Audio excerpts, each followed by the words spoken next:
Hi, and welcome to this section of the Probability and Statistics Tutor. And in this section, we're going to hit the topic of the normal probability density, also called the normal probability distribution. Okay, so when something is named normal, okay, usually it means that something is used quite a bit, so much so that it's actually called the normal distribution or the normal something or other, and that's exactly what's going on here. The normal density here, probability density, is what we'll talk about, and I'll tell you what a density is here in a second. Also think of it as a distribution function. That's just fine. That thing is used everywhere. It's everywhere. It's used extensively in all areas of math and science, and it's something that we see in everyday life. It's kind of like, almost like the sine wave, in the sense that, you know, you learn about the sine function in trig class or in algebra or whatever, and you look around you in nature, and sine waves are everywhere. They're in the light that's hitting your eye right now. The electromagnetic wave is a sine wave, and it's just everywhere. And so the sine wave is just one of those things that's ever present in nature. The normal probability density is really kind of the same way. If you take a large body of data, a lot of times that data is going to be normally distributed. And once I teach you what normally distributed means, and it's just another function, just like any of these others that we've studied, basically it's what it really boils down to is a lot of information out there and a lot of natural phenomena just naturally, for whatever reason, follow the normal density, and they're distributed in a bell shape, kind of like a bell curve that you probably heard about. That is the normal distribution, okay? So before we get too far down in the weeds there, let's go and back up a little bit and let me ease you into what the normal probability distribution is, what the function is, and when we're going to apply it and use it. And then also we're going to have to talk a little bit about those tables, because we're going to end up using the tables in the back of the book quite a bit to solve these kinds of problems. So first, before we go into this thing called a probability density, just back up the truck a little bit to what you already know, the probability distribution. Remember, probability distribution, all it is, it's a function. You put a number in, a random variable, and what you get out is the probability that that random variable is going to happen. Could be, for instance, the random variable, like the one I like to use a lot, is it could be the number of eggs a chicken lays in a day. 0, 1, 2, 3, or 4. I could have a probability for that, for each number of eggs, that chicken's going to lay that many eggs, and I can graph it and draw a little bar chart, and we're all comfortable with that, I think. And that's the basic idea of what a probability distribution is. So let's go ahead and refresh our memory with what we already know. Okay, so x is here, and we have f of x. And let's say, for whatever reason, I'm doing 0, 1, 2, 3, 4, 5. Okay? And what if my probability distribution looks something like this? Okay, it goes up, a little bit higher here, a little bit lower, a little bit lower, a little bit lower. Okay? And of course, you know, we have probabilities that go up the side, 0.1, 0.2, 0.3. Okay? Now, one thing that you should remember and that you need to remember that's very, very important that we've talked about before is that for all of these probability distribution functions, one overarching thing is always true.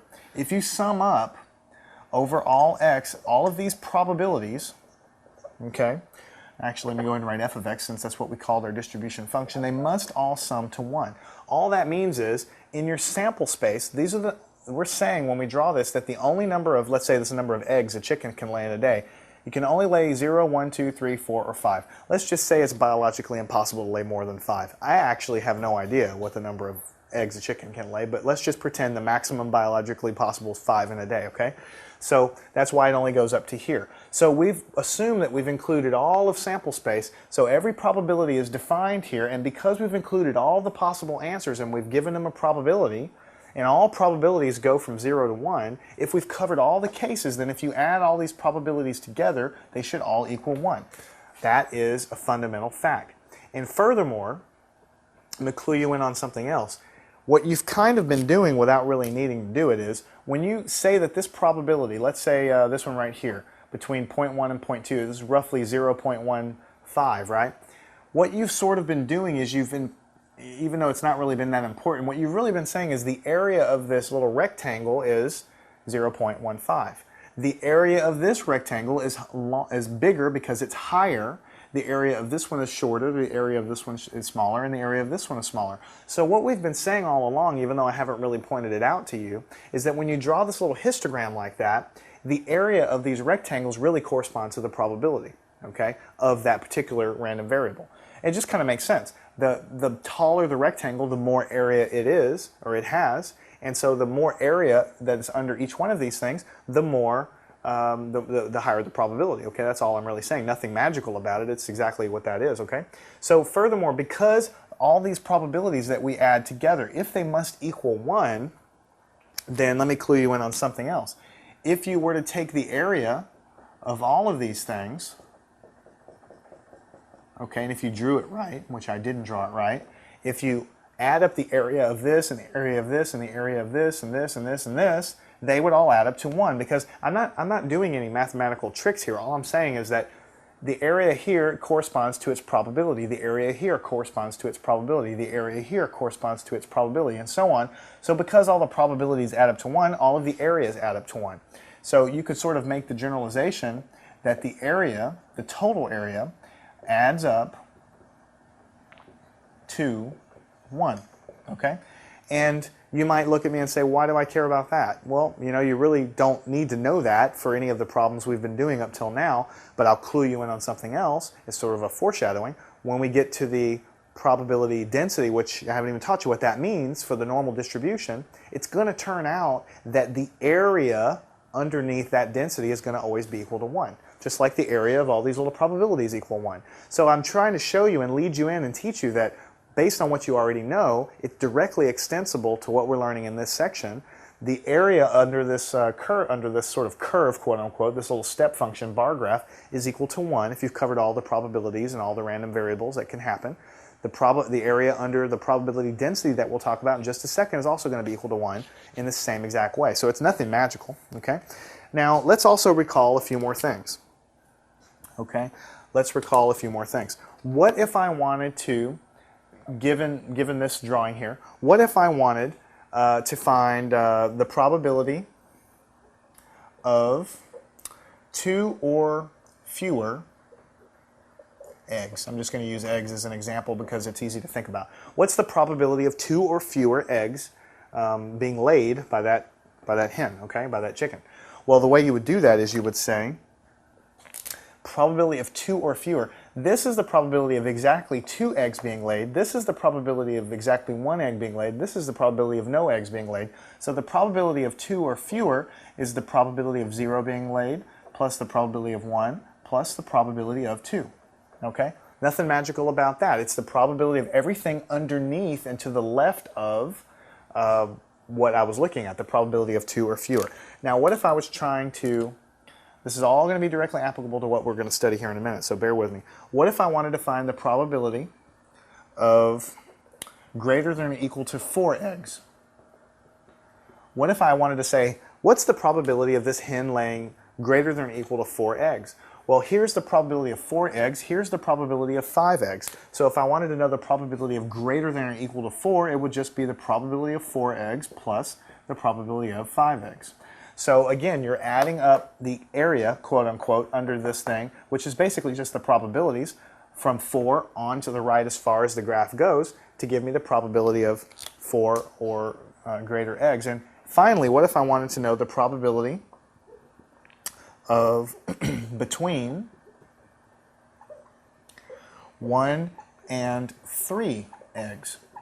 So what if I just wanted to know, hey, what's the probability that this chicken's going to lay between 1 and 3 eggs? And if you translate this to English, what it means is 1 egg, 2 eggs, or 3 eggs. That's the probability of between 1 and 3 eggs, 1, 2, or 3. So here's the probability of 1 egg, here's the probability of 2 eggs, and here's the probability of 3 eggs. So the probability of between 1 and 3 would be the probability of 1 being laid plus the probability of 2 being laid plus the probability of 3 being laid. The sum of these is going to be the probability of getting anywhere between 1 and 3 eggs. Okay? So that's very, very important. I want you to just, even though I hope you understand this now, if you don't, I want you to understand this because it's going to actually be very helpful to think back to this when we get to what we're going to study here in just a second. Now, what do we need to study next? Now we're going to study what's called a probability density. Okay? Up till now, we have studied probability, what are called probability distribution functions. Okay?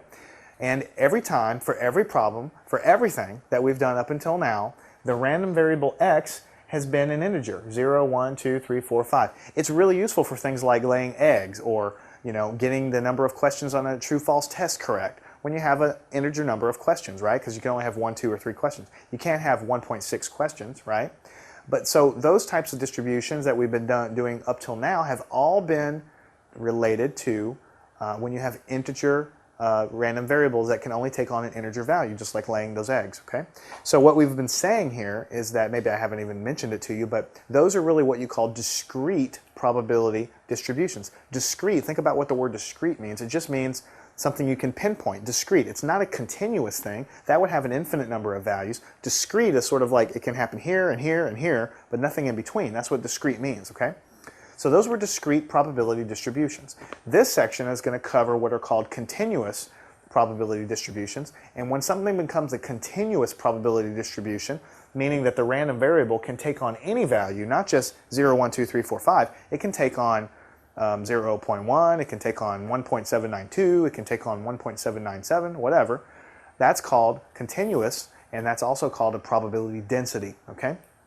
So in most of your books you may see, and at first it's confusing that you've been dealing about these with these probability distributions. Now suddenly someone springs a probability density on you, and density can sometimes have this scary meaning. All it means is that, I'm not even sure why we choose the word density to describe it. It's not the best word. Basically what it means is this random variable is no longer constrained to be an integer. It can be any number that you want. Now you might ask yourself, when would I have a problem that would have a continuous random variable that can take any value? We're going to do lots of examples to show you that, but basically one that I can just think of off the top of my head is, what if I were looking at the population of the USA, or the population of any country in the world, okay? And I want to know and look at the data and figure out what's the distribution function look like for the height of, let's say, the men in the population, or the height of the women in the population.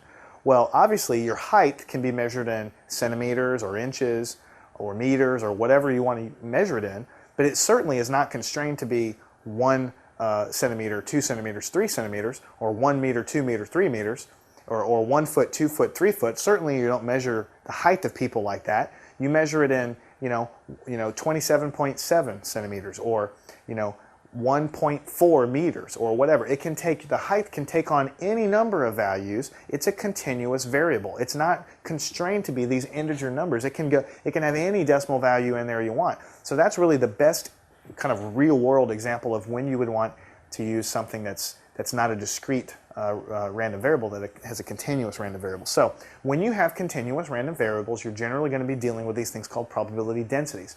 But the same concept applies. It's no different, I'll repeat it again, no different from what we've learned before with regard to the distribution functions. You have a function, f of x, okay? But now x can be anything. It doesn't have to be 0, 1, 2, or 3. It could be 5.5. And what you get back when you plug it in there is a probability. And that probability is going to be the probability of the event that you're looking at there. Now, let's go ahead and draw a few things on the board to get this drilled in. So when you have a probability density, okay, what it basically says is the random variable is continuous, which is just what I said in words, like the height of the population, okay? So if I'm going to do that, then basically what I'm going to have here is, if I'm going to look at the height of the people in the US, let's say, you're going to draw the same kind of graphs as before. Here's x, here's f of x, okay? This could, for instance, be, like we said, the height of men in the world. So here is 0 inches, no height at all the way up to whatever the maximum height is, and everything in between, and you get a probability of the number of people in the world that would have that height, okay? And then over here is sort of the probability, okay? And usually when you're talking about the normal probability density, which is what we're going to end up talking about for all these things, it's going to look like a bell shape.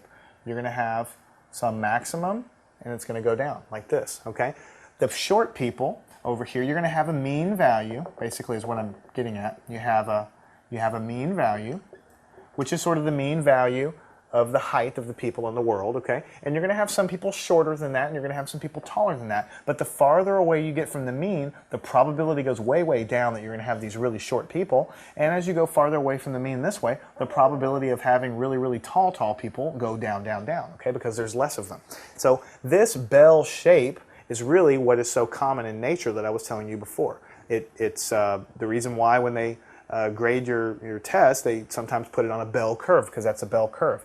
It governs all kinds of things, statistical data of random processes in nature, you know, that you could go find. And if you plotted, you would probably find a normal distribution or a normal density for a lot of different things that you wanted to do. So if you had a mean, if you were looking at, if this was the height of the men in of the world, then the mean might actually be 65 inches, let's say, 65 inches, right? And you might also be able to calculate a standard deviation, let's say, of 2.5 inches, right? Which would be some deviation, you know, from the mean, okay? So for every probability density that you have, you can calculate or measure a mean, which will be the center of this little bell, and you can calculate or measure the standard deviation, which is going to be the width, basically how flattened that bell is. Is it going to be really tall and skinny where all the values are right around the mean, or is it going to be really broad and kind of short and fat where everything's sort of spread out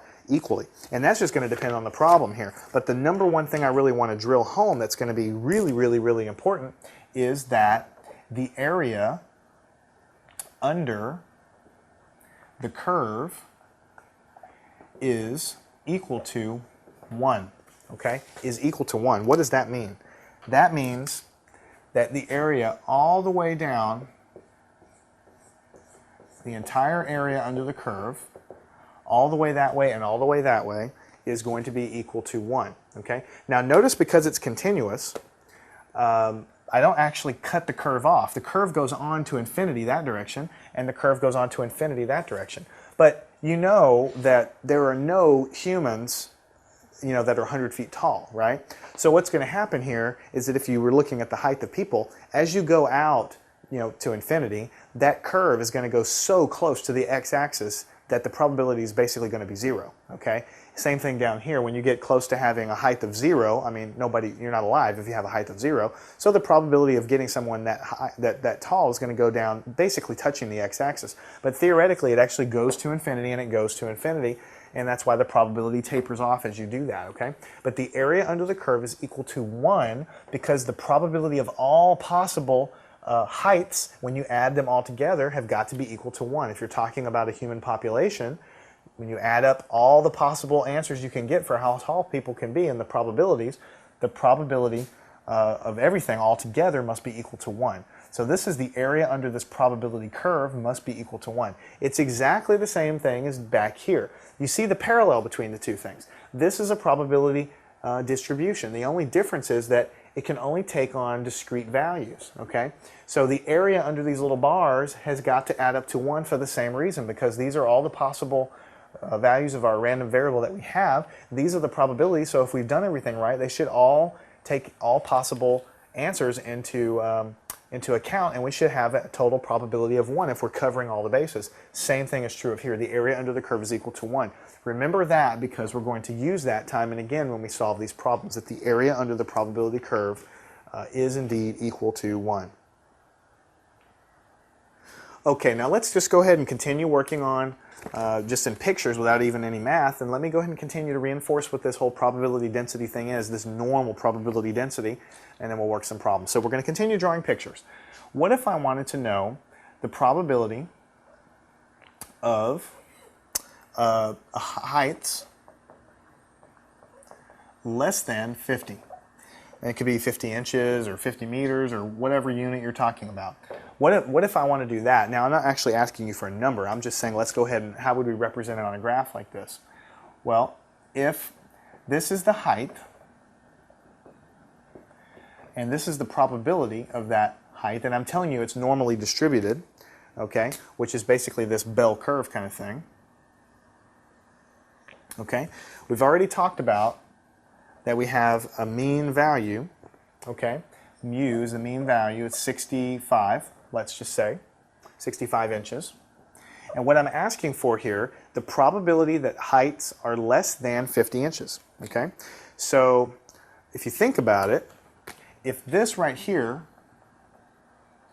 is 50 inches, if you go up and intercept this graph right here, what I'm looking for is the probability of all heights being less than 50. I'm not looking at the exact number of 50 inches. I'm looking at 50 inches, 49 inches, 48 inches, 47 inches, 46.4, 39.3, everything all the way down to the lowest possible value you can have. And if you remember back to the previous board a minute ago, when we're looking at the discrete probability distributions and we wanted to do something like this, we're going to be adding up the various probabilities that we needed. Like sometimes we'd have to add f of 0 plus f of 1 plus f of 2 or whatever to get the probabilities and add them up appropriately for whatever we're trying to do. Here, it's a continuous thing. You can't just add them up so easily by writing them on your paper, but graphically speaking, because the entire area is 1, if I want to know the probability of heights less than 50, basically I'm going to be interested in this area off to the left, on to negative infinity.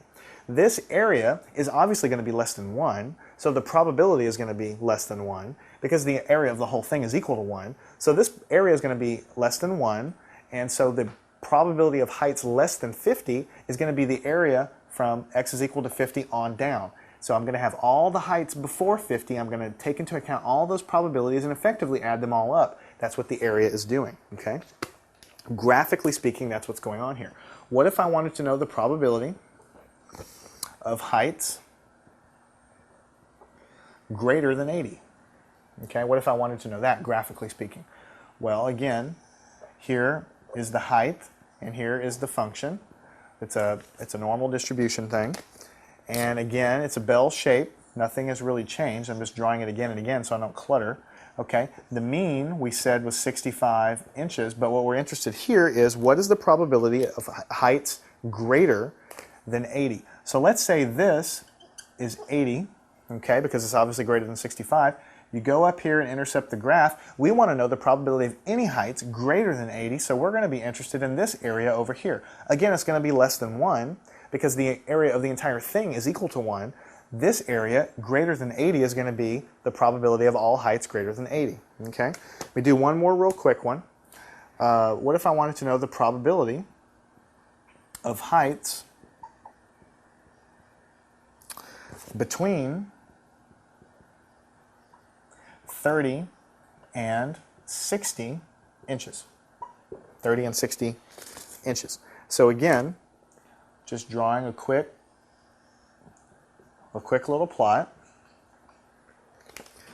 The function is a bell again, okay? And the mean is 65, just like before. But now we want to know the probability between 30 and 60. So if you think about it, this right close to here is 60, and over here somewhere is 30 inches, okay? So if we draw our dotted lines, what do you think is going to represent the answer to this probability? Well, it's between 30 and 60, so it's going to be this area here, between these two things, okay? So recapping, when you're looking at these things, basically all the time you're going to be calculating an area, okay? That's really what you're doing. Probability in real life, when you're looking at continuous things, which is what real life is continuous things usually, what you're really doing is you're calculating an area. You're actually finding the area underneath this bell-shaped curve called a normal probability distribution. I haven't told you how to calculate this area. By the way, you're going to end up using tables in the back of your book to do that. You could do it, with a computer, but using the tables is just much easier. What you're doing in these cases is you're just finding an area. Okay, that's all you're doing. If you want to find the probability of something less than, let's say, 50, you're going to find the area less. If you want something greater, you're going to find the area greater. And if you want something, the probability of something between two numbers, you're going to find the area between there.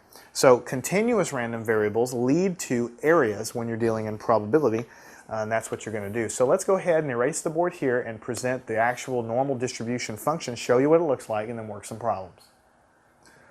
Okay, so without further ado, the normal probability density, you can also call it the normal probability distribution, that's fine, a lot of books do that too, is given by the following fairly ugly looking thing.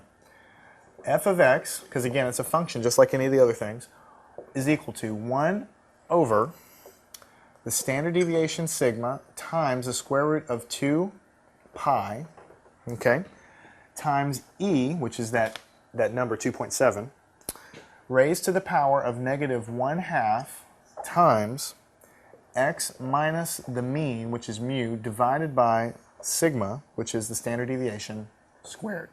This, my friends, is actually the normal probability density. That's what it is, okay?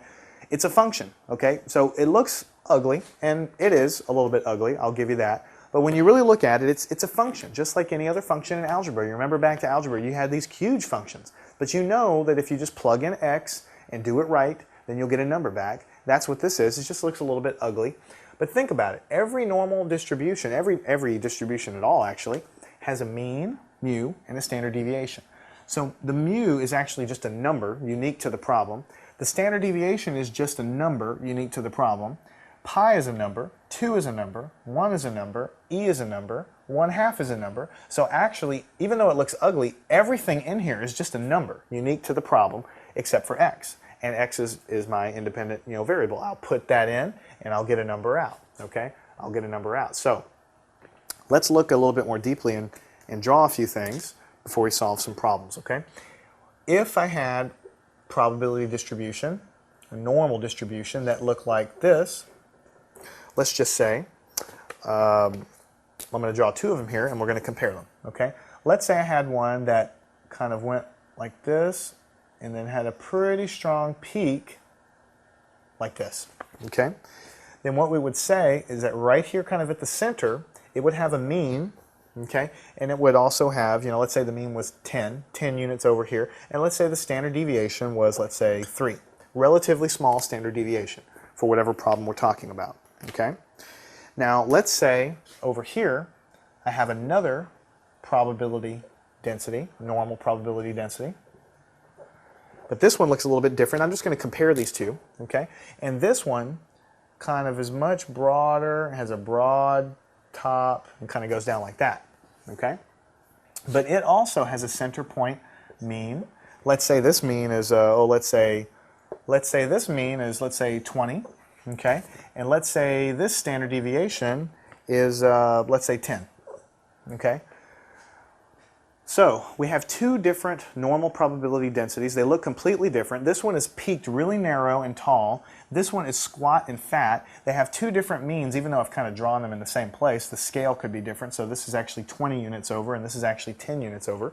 This one has a smaller standard deviation. That's why it's narrower. This one has a bigger standard deviation. That's why it's so fat. And what it really tells you, that's what standard deviation does. It tells you basically how compressed your distribution is, or how fattened it is, okay? But the critical thing that I want you to really, really understand in both of these cases, the absolutely critical thing, is that if you look at the area underneath this curve, the area is equal to 1, okay? Because it's a normal probability density. And if you look at the area under this short, fat one, the area is also equal to 1. The area is always equal to 1 under any probability density, assuming it's constructed properly. Notice that this one is much broader, but I intentionally drew it shorter. That was because if I drew it really tall and broad, the area would look a lot bigger than that area here. This is an area equal to 1. It's skinnier and taller. This is the same area equal to 1. It's fatter and shorter. This area is the same in both cases, so that's why it looks like that. So that was sort of done on purpose.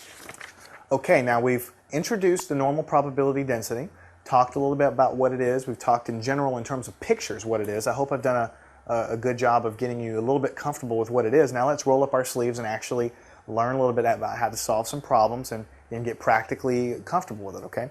Now, all of these densities I've drawn now I've drawn mean and standard deviation, different numbers, just pulling them out of my hat, okay?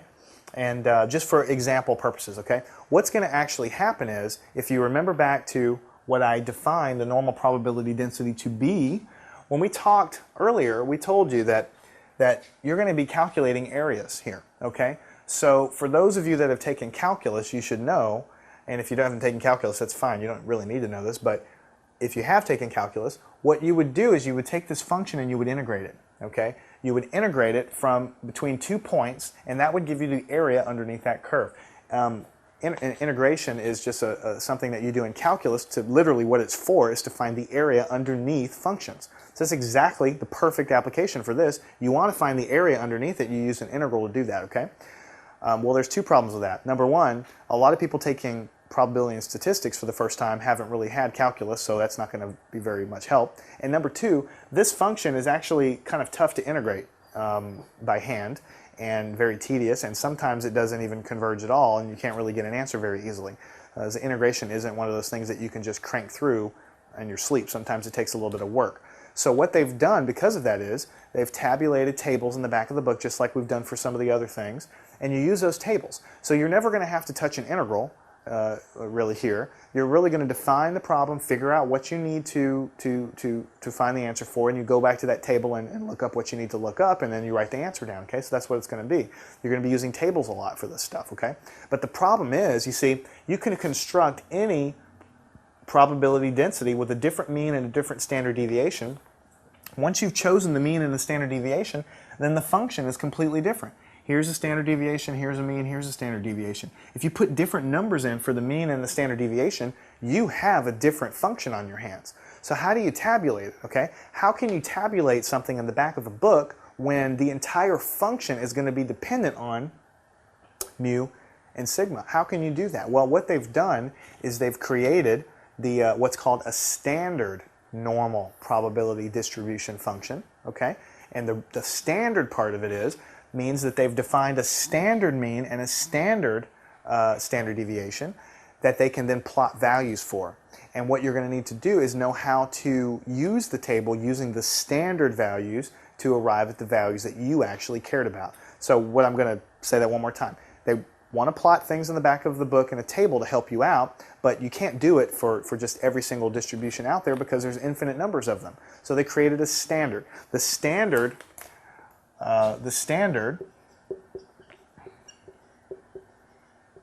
normal distribution is defined by literally mean of 0, standard deviation equal to 1. What they've done is they said, okay, look, we have an infinite number of distributions. We want to plot tables for them, but we can't do that. So let's define this thing called a standard normal distribution, okay? The standard is going to have a mean at 0, and it's going to have a standard deviation of 1. All that means, this is nothing fancy. All that means is, you see how I've drawn all of these over here to the right, like it's the height of the men or in the world, let's say. So here's the average number here, here's the average number here. It could be whatever. It could be any number of problems. You'd have a mean of 10 and a mean of 20. Well, that's not going to really work out for a standard.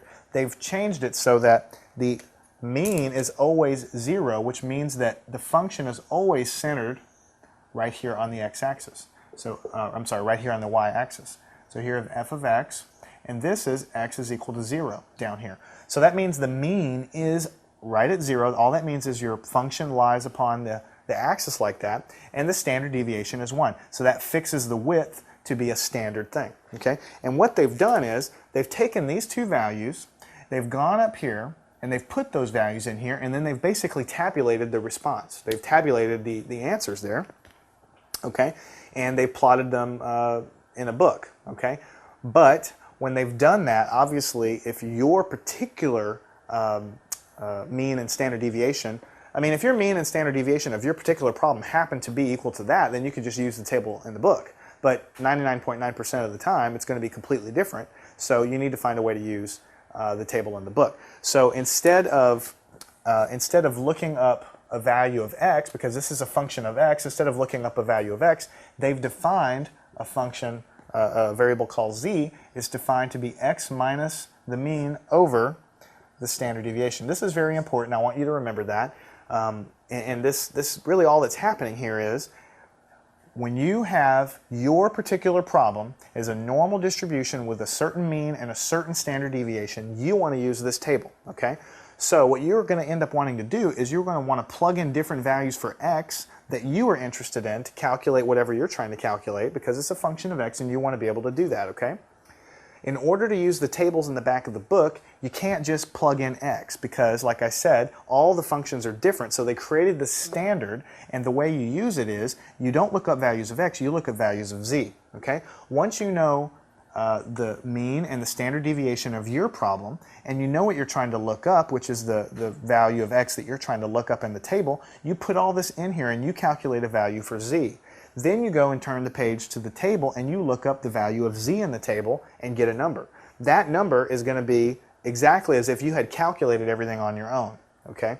With the particular value of mu, the particular value of sigma, and the particular value of x. So basically what I'm trying to say is they have these tables in the back of the book. In order to use them, you're going to have to be looking up values of z. Z is just dependent on your particular problem. So basically you're using a standard table, but in order to use it, you've got to calculate z to know what to look up in the table. So you use your mu, your sigma, and your value of x or whatever that you're trying to do to use the table. Now the other thing I need to let you know when you're using your tables in the back of the book for the normal distribution is they're always tabulated in terms of this cumulative probability. So when you look up a value of z in your table, which is going to correspond to the value of x that you care about, okay? You're not going to just get a number that's valid only at that point. You're always going to get the area from that point that you've looked up on back to the left. That's the way it works. You're always going to get the cumulative. So every single value you look up is going to be the area from the number you've plugged in all the way back to negative infinity. So let me draw that for you. Okay. What I'm trying to say here is the density values in the table are cumulative. Okay? And really all that means is the table value at f of z, because remember you had to calculate z based on your values for your problem that you're looking up in this standard table, is the area. Remember, that's why I kept beating in your head, the reason that area was so important. It's the area up to and including f of z. Okay, what am I doing? Let's go ahead and just write it down in terms of a picture, okay? Here, let's say you have a standard distribution, a standard normal distribution which is centered at a mean of 0 and it has a standard deviation of 1, okay? In your particular problem, let's say that you were interested in finding out some value, the probability of something up to and including a certain value of x, and you calculated that the corresponding value for z was equal to 3. So you had to look up in your table for whatever reason, z is equal to 3. And you get a number out of that table, okay? What you're going to find is that the number you get is actually going to represent the area all the way to the left, from 3 all the way to the left. That's why I say when they're cumulative. That's what I mean when I say that they're cumulative. Every value that you look up and get a number back is going to be the probability, which is the area, under the curve all the way back. Okay, that's always what's going to happen. You're never just going to get the value here or the value here. Every time you put a number in, you're going to get the area off to the left. Okay, it's very important, and we'll reinforce this as we do some problems. The second thing I want to reinforce to you is some tables have tabulated negative and positive values of z. Okay? If so, good for you. Use them. You see, the graph is centered on z is equal to 0. So this is negative z and this is positive z. So it would be natural for you to think that, well, they should tabulate all values of z so you can look up whatever answer you want. I'll show you why they don't do that in a second. But some tables actually do have negative and positive values of z. And if that happens, if you have a problem where you're trying to look something up and you calculate a value for z that's negative and you try to use that table, if your table has negative values of z, use them. That's wonderfully perfect, but some tables don't, and so that's why I'm showing you the difference here, okay? An example of that, just to kind of use more pictures, okay? If that's your guy here, and if this is your probability distribution function, If, let's just say for whatever reason you find out that you're really interested in anything less than z is equal to -3. This is -3, then if you look that up in the table, you would get the area all the way down like this because everything in the table is cumulative. If they tabulate negative z values, then you just use them and that's just fine. But obviously, the reason I'm telling you this is because some tables, in fact most tables, don't actually have negative values. So some tables only have positive values of z tabulated. Okay? If so, you do the following thing. It turns out that most tables don't have the negative values tabulated because you don't really need the negative values tabulated.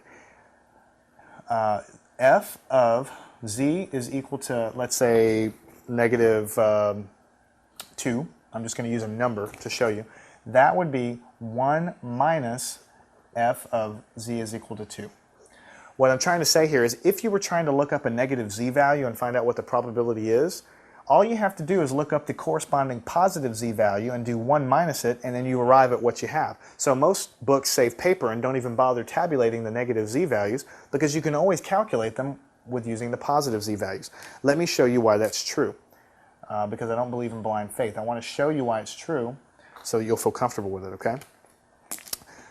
What's happening here, this is your distribution, okay? Now, if you're actually interested in z is equal to -2, let's say this is -2 way over here, okay? If you're actually interested in that, then what you actually want out of the problem is this. You want this probability. That's what you were trying to calculate. So I'm going to put an arrow and I'm going to say this is what you want. This is what you were hoping that table would just give you. You look up -2 for z, you find out the answer, and bam, that's the area, that's the probability, that's what you want, okay? And what I'm telling you is by really without much of a proof, but I'm just sort of telling you that if you look at the positive value over here, let's say this down here, this is +2, okay? Now think about what's happening here. If I look up z is equal to +2, the answer I'm going to get out of that table is going to be this area all the way back, up to and including everything back onto -infinity. So if I actually look up the positive value, I'm going to get everything over here, okay? So when you think about it, if I know the area under the entire curve is equal to 1, then if I take 1 minus this entire area all the way back, like this, I'm going to only be left with this tiny little piece, which because of symmetry is exactly equal to what I wanted, okay? So that's why 1 minus the positive z value actually works. Let me say it one more time. This is what you want. You want to look up a negative value of z and get this area. And you know that the entire area under the curve is equal to 1. That's why it's so important to remember that, okay?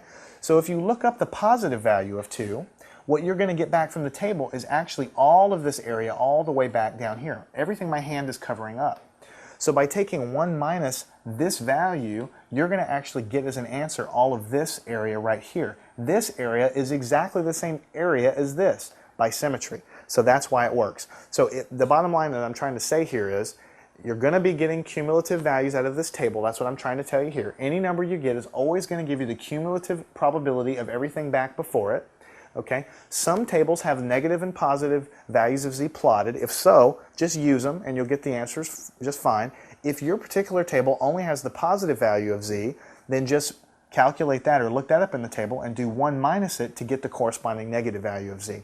And that's really how you handle that. So at this point, I think we need to go ahead and work some problems. I think you're going to find this is not that big of a deal. Actually, it's kind of fun using the tables because once you know what to do and once you know how to look it up, it's really not that hard. Let's go ahead and work some problems now and get you comfortable with using the tables and solving some problems with the normal distribution function.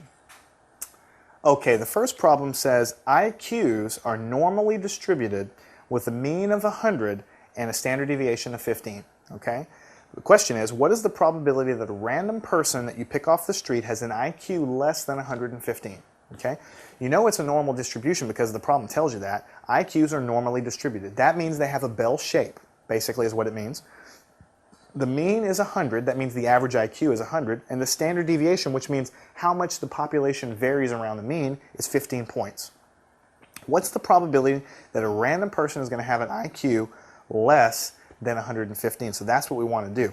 So what we know, okay, what we know is that the mean is equal to 100.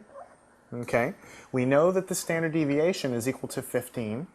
Okay, and what we want to actually calculate is we want to know the probability of IQ less than or equal to 115. That's what we want to do. So really what we want to do is we want to look up, you know, on our chart here, on our probability distribution, we want to know the area of x being less than 115. So if we wanted to actually draw that, the way you would do it is you would say, well, here is a quick you know, probability distribution, let's say, and it goes up like this, let's say, and the mean value is over here at 100, okay, and the standard deviation is 15, and so what I want to do is, over here is 115. So the problem says, what is the probability of getting an IQ less than 115? That would mean the probability of all people less than 115 that have an IQ less than 115. So basically you're trying to find the area under the curve all the way to the left, from 115 all the way to the left. That's going to cover all of the people with an IQ less than 115. Okay? We know the mean and the standard deviation, so that really defines the probability density itself, and we want to use the table. So instead of writing the function down and working with the function, we're going to use the table. But the table, remember, is not written for this probability density. It's written for a standard probability density, so we can't just go and plug in the standard deviation and the mean and look at x is equal to 115 and get the area out of the table that we want, because the table is written for a standard function. So the way we do that is we look up our value of z that we care about. We care about a value of z given by this. We know the mean, we know the standard deviation of our particular problem, and we know that we're interested in x is equal to 115, because when we use the table, we want the area of everything less than that. So z that we care about is going to be 115 minus the mean of 100 divided by the 15. Okay? When you do all of this, z is going to be equal to 1. Okay? So what this now means is we've calculated our z value. All we're going to do is go into the table and look up this value of z, and a number is going to be in that table, and that number is going to be the area under the curve all the way less that we care about. That's what's going to happen. Okay, so now if you look at this, table, you have your z-scores here. We're looking for z is equal to 1. So let's go and find z, and we go down all the way to z is equal to 1. And then we go over to the right. The way this is written, z is equal to 1.0, and then if you look across the top of the column, this would be 1.00, 1.01, 1.02, 1.03, and so on, all the way over. Basically, this is the you know, the tenths digit, and then up at the top is the hundredths digit. So using the two columns together, you can get 2 digits in z. That's all it is. So we're looking for 1.00. So here's 1.0. We go over to the table 1 to the right, and we see that the probability is 0.8413, 0.8413. So what we'll have is the probability is equal to 0.8413, and that's going to be the answer. The number that we get out of the table, I told you these are cumulative tables. This is the cumulative probability of everything less than the number I looked up. And because I use a standard table, I use z is equal to 1, but effectively what I've done is I've looked up this value, which is the value that I needed for my particular problem. Okay? So now you know have a basic idea about how to use the tables. Let's go on and continue doing a couple of other rapid-fire things, just like we're doing here. What would be the probability of someone's IQ being greater than 131.5? 131.5. So again, if what you're looking for is the probability of the IQ being greater than 131.5, then your table is going to look, you know, what you want is going to look a little bit different. And I'm just drawing these pictures mainly to help you visualize what you're doing. Okay? If the mean here of the IQs is 100, 131.5 is going to be over here somewhere. If I'm looking for the probability of an IQ greater than that, effectively what I'm doing is I'm looking for the area of everybody to the right of 131.5. So I want this tiny, tiny little area over here. Okay? So we know the number of interest is 131.5, so z is equal to x minus mu over sigma. X is going to be 131.5. Mu is the mean, which is 100. And sigma is the standard deviation for my guy, which is 15. So then z is going to be equal to, when you subtract this and do the division, it's going to be equal to 2.1. So again, I have a value of z, and I can go off in the table. And here I'm going to go off into this column right here, and I'm going to see z is equal to 2, and I'm going to go down to 2. But here I have 2.0, 2.1. I'm going to go over to the right one column to basically 2.10, getting all the decimals there. And what I'm going to see is that what I get out of the table is 0.9821. 0.9821.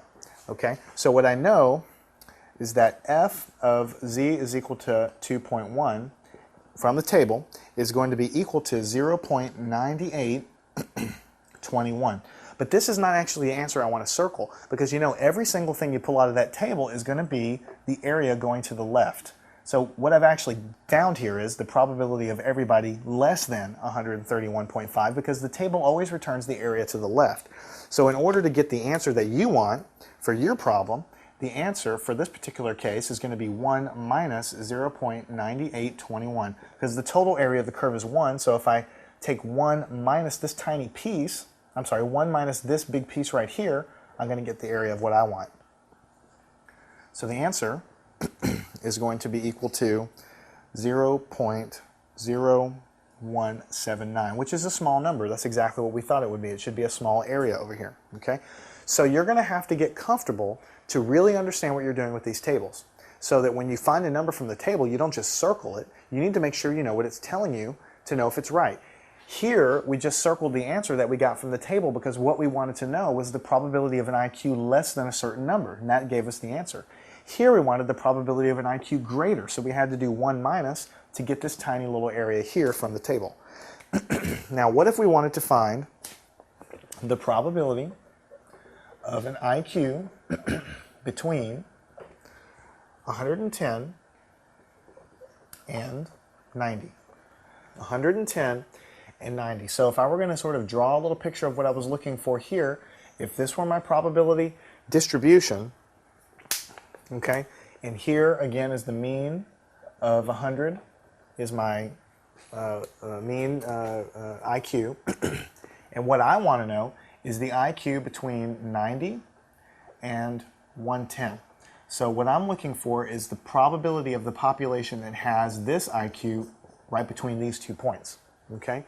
So what I'm really going to end up doing to solve the problem is I'm going to look in the table, what's the answer I get for this value, which will cover all of this area here, and then I'm going to look at the probability for this number, which is going to cover all the area here, and I'm going to subtract the 2, which is going to give me this area in the middle. Okay, so again, we know that the z value that we care about, let's call it z1 and z2 because I'm going to have two numbers I'm going to look at. It's going to basically be from our equation x minus mu over sigma. X is equal to 90, the mean is 100, and sigma is 15.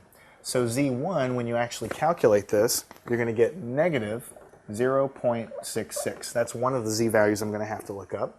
And then z2, by a similar manner, is going to be an IQ of 110 minus 100 over 15. Just plugging into this to get the new value of z so I can use the table.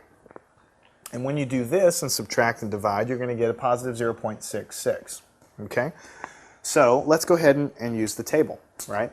If you go to the table and you look up the value at z2 is equal to 0.66, what you will do is you'll go in the z column and you'll go down to 0.6 and you'll go over to the right to the column with 0.06, and together that means that z is equal to 0.66, and you'll look at the intersection there, and what you will see is that you will get 0.7454.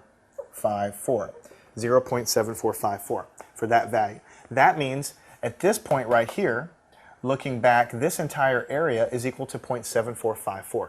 Now, what would be the value at z1 is equal to negative 0.66, which corresponds to this value in this area, and then what we're going to end up doing is subtracting the 2. Now, if your table has negative values in it for z, then it's very simple. You just go to negative 0.66, and what you would find is that you'll get 0.2546. 0.2546. Now, most tables aren't going to have negative z values. So the way you would find this is, another way you would find this is, this is going to basically be equal to 1 minus f of 0.66. Okay? 1 minus f of 0.66. Okay? So because of the little theorem that I told you about earlier with the area. So you don't have negative values in your table, but you have all the positive values.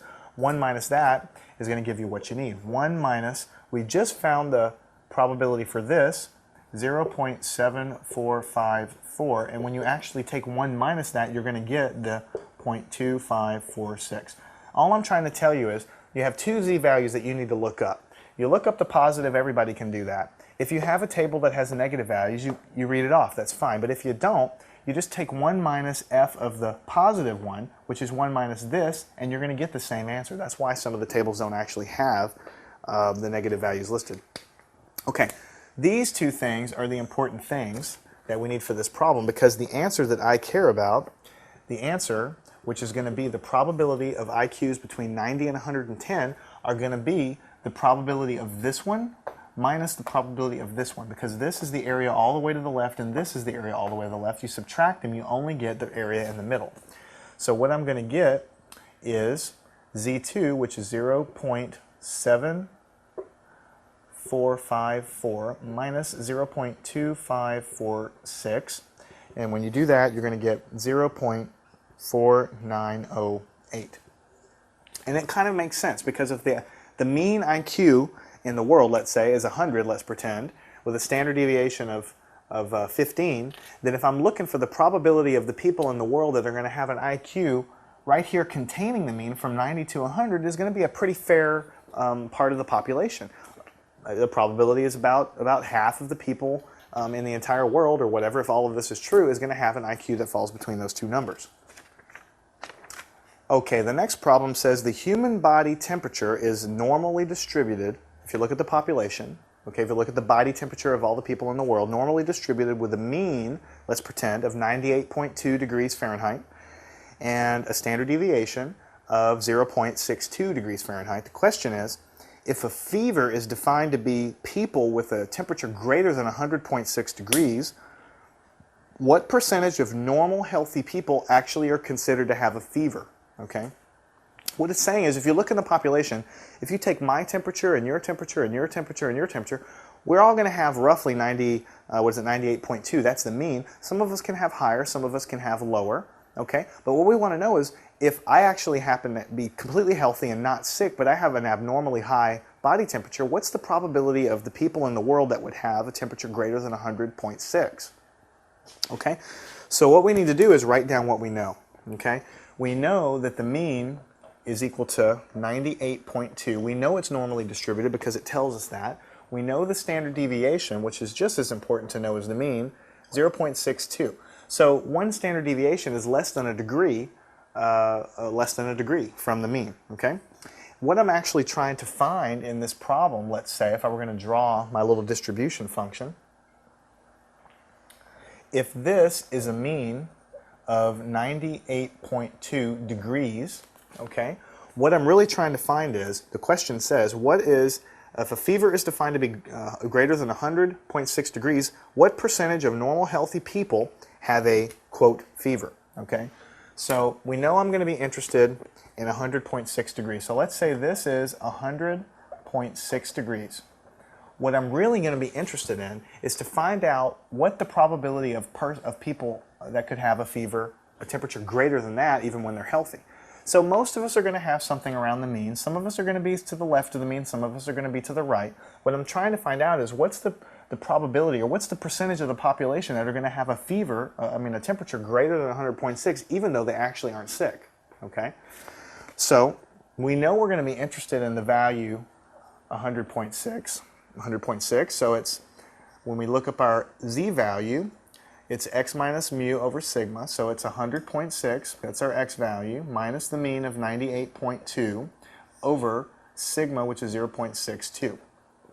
So the z value that we care about when you do this is going to be 3.87.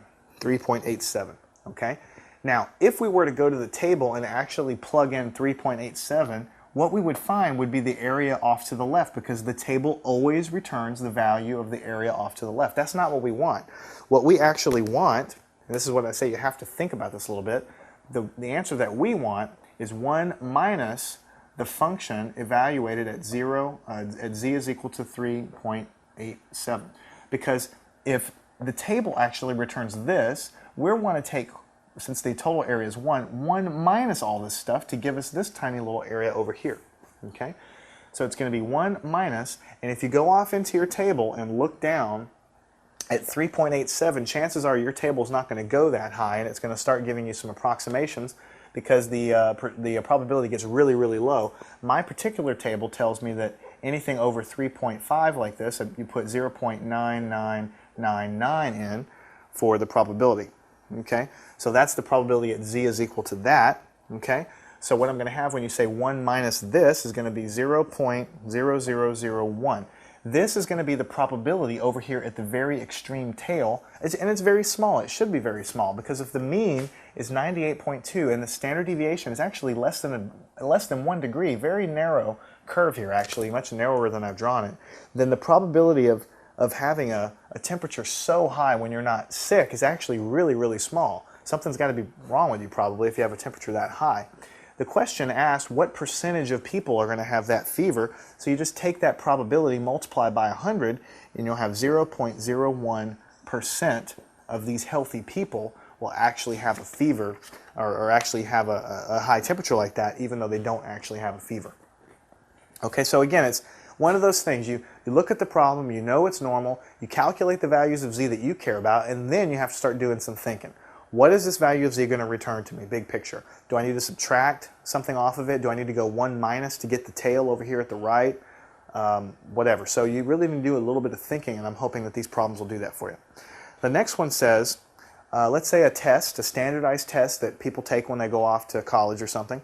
A test result, let's say, is normally distributed among the population of people that took the test. Let's say the mean score on the test is 998. That's just the score that you get. The standard deviation of the student's results is 202. Okay. Question is, if the minimum score to get into the school is 1100, what percentage of the people do not get in? What percentage of the people do not get in? Okay. So again, the first thing you want to do is you want to write down what you know. The mean of the test is 998. The standard deviation is 202. Okay. So we know quite a bit about this thing. We know how it basically looks, and if you're looking at these test scores, they're basically going to be bell-shaped distribution like this, which is the normal distribution, and what this is saying is that the mean is 998. That's what the mean is. Okay, standard deviation is 202, but what we want to know is if the minimum score to get in is 100, what percent of the people do not get in? So we know 1100 is important somehow. What area do we need to find? We're trying to find out what percentage of people do not get in. So if you score, basically what you need to do is in order to get into the school, you need to score higher than 1100. So you need to score over here to actually get into the school, okay, to actually get into the school. Everybody down with a score lower are going to be people that do not get in, okay? So what the school is basically doing by setting a high bar, so to speak, is that only these people off in the tail end of the distribution, the top students, so to speak, quote unquote, okay, the top students over here are going to be the ones that actually get into the school. Everybody else, all of these people here are just not going to do well enough to get in. So that's what we need to do. Now that we know that, let's go ahead and calculate our z value so we can use the table. Z is equal to x minus mu over sigma. The x that we care about is 1100. The mean that we care about for our particular problem is this. The standard deviation that we care about for our problem is this. So when you do that math there and subtract and divide, you'll get z is equal to 0.505. So that's what we're going to have to look up in the table. And now what you have to do is think about this. If I look up z is equal to 0.505, it's going to return the area off to the left. Is that what I want for this problem? Well, it is actually, because the question is, what percentage of people do not get in? And so here, this is going to return basically the people that do not get in. So that's what I want. So what I want to calculate is the function evaluated at z is equal to 0.505. So if you go off to the table and you look at positive 0.5 there, and then if you go off to the right in the columns and find the 0.5 at the top, what you're finding is z is equal to 0.505, using the row over here and the column together, 0.505. And when you look at the intersection of those two things, what you'll find is you have 0.7088. And basically what you have found is that of all these people that take the test, if the average is 998 and if the standard deviation is 202, what you have found by looking at the table is that the probability of students getting less than 1100 is going to be pretty darn high, 0.7. Remember, probabilities go from 0 to 1, so 0.7 chance that if you take this test, you're going to fall below that score of 1100. Okay? Now, because the problem asks for percents, all you do is you take that probability and multiply it by 100, so it's 70.88% of the students do not get in. 70.88% of the students do not get in. Okay? And that's how you use that there. Now let me ask you a different question that you'll be frequently asked. What if I want to change the problem a little bit? Let's say if I change the requirement on the admission to the college, if I changed it so that you have to be in the top 40% of the scores, what would be the minimum score to get in? So you see, this is a reverse kind of problem. If I change it so that I don't fix the score and ask if you get higher or lower than that, if I say, okay, you have to be in the top 40% of people on this test in order to get in, then how would what score, what cutoff would that be? Okay, well, again, what's basically happening here, if you just sort of draw a little picture of your curve, this is what they're talking about. That's a bell-shaped curve. Okay, what's going to basically happen here is, let's say this, let's just pretend here that this is 40% of the total area, okay, over here. And then this right here means that, let's say, the top 40%. That's how I would label it, the top 40%.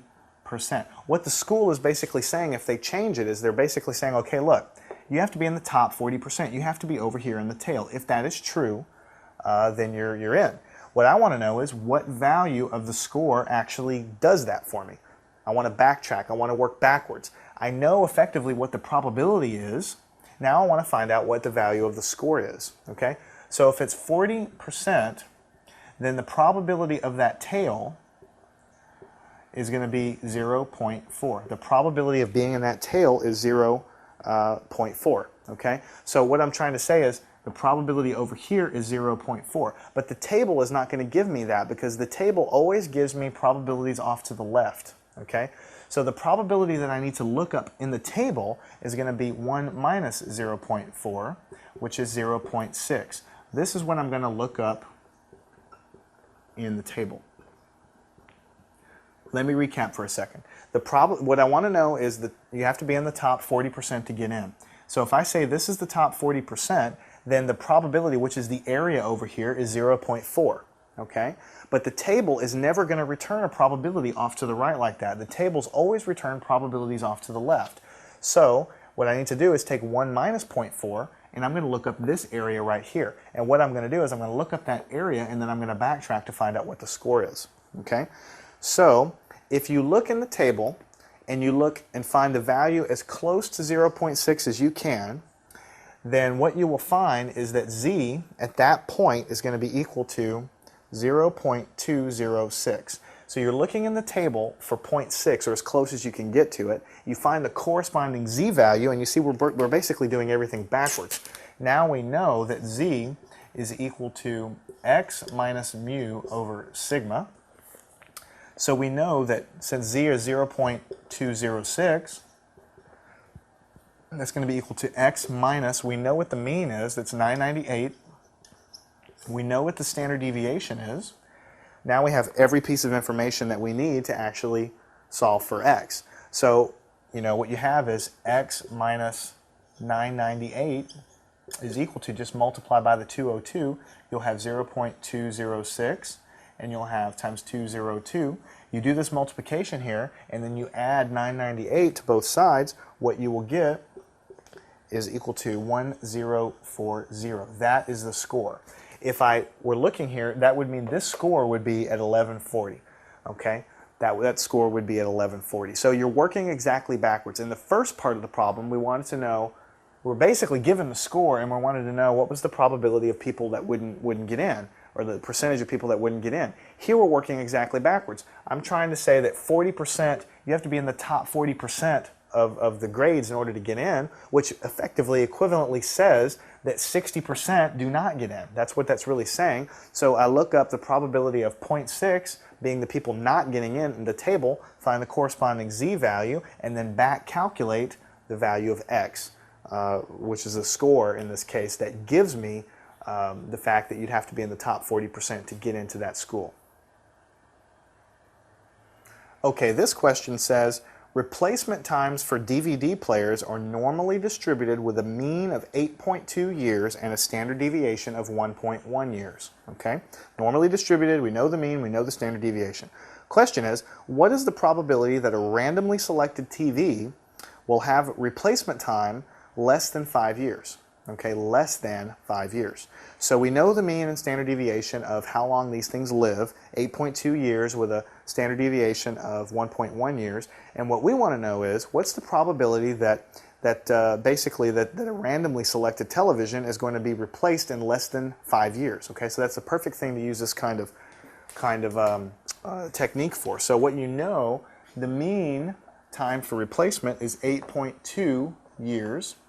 The standard deviation is 1.1 years.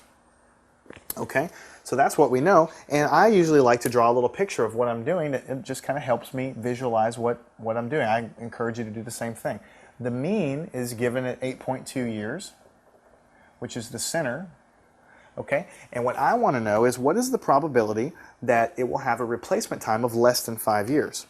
Now, if you think about it, if over here this is 5 years, what I'm really asking is, what is this area over here? What is the probability that the TV will need to be replaced in less than 5 years, 5 years or less? Most of them last 8 years, but some of them die really, really early. So I want to know what the probability of all TVs that would last, or a random TV, what's the probability that it's going to have to be replaced in 5 years or less? So I'm going to be looking for that area right there. Okay. So we're going to use the standard tables, but we need to calculate z, which is x minus mu over sigma. We're interested in x is equal to 5, so it's 5 minus mu of 8.2. That's my average value of years divided by 1.1. And when you look that up and you calculate that, what you'll find is 5 minus 8.2 over 1.1 is negative 2.909. 2.909, okay? Now, if you are fortunate enough to have a table that can do this, then all you're basically going to do is you're going to look up z is equal to negative 2.909, and the probability that you're going to get out of that is going to be 0.0014, and that's going to be the answer. If the mean if the mean number of years that the TV lasts is 8.2, then it's probably, with a pretty tight standard deviation, it's probably pretty unlikely that it's going to die in less than 5 years, so that kind of makes sense. So if you have negative z values in your table, great, use them. But if you don't, it's really easy. What you would do is you would say that this is going to be equal to 1 minus the probability at z is equal to positive 2.909. And all the tables have the positive values listed. So all you do is you look in the table at 2.909, you go and you find 2.9, and you go off to the right to the 0.09 in the top. So the total z that you're finding is 2.909.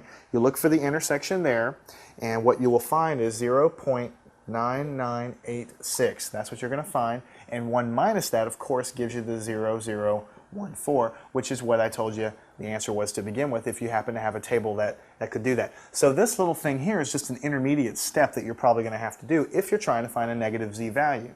Okay? It's very likely that you'll have to look up a negative z value. I mean, look, we were just trying to find 5 years. I mean, that's nothing special about 5, and there's nothing special about negative z at all. It's just the way the tables are tabulated, okay? Now, that was a way to find the probability of the equipment failing in less than in 5 years. Okay, 1 year, 2 years, 3 years, 4 years, and all the way up through 5 years. The next part says if you wanted to offer a warranty on this equipment so that only 1% of the DVD players get replaced, okay, only 1% get replaced, how long does the warranty period really need to be? Okay, so this is another example when you're going to work backwards. We're not given the number of years and asked to find basically the probability. We are asked to determine how long the warranty period is. That means how many years should we offer that warranty, given that we only want 1% of these things to basically need to claim the warranty.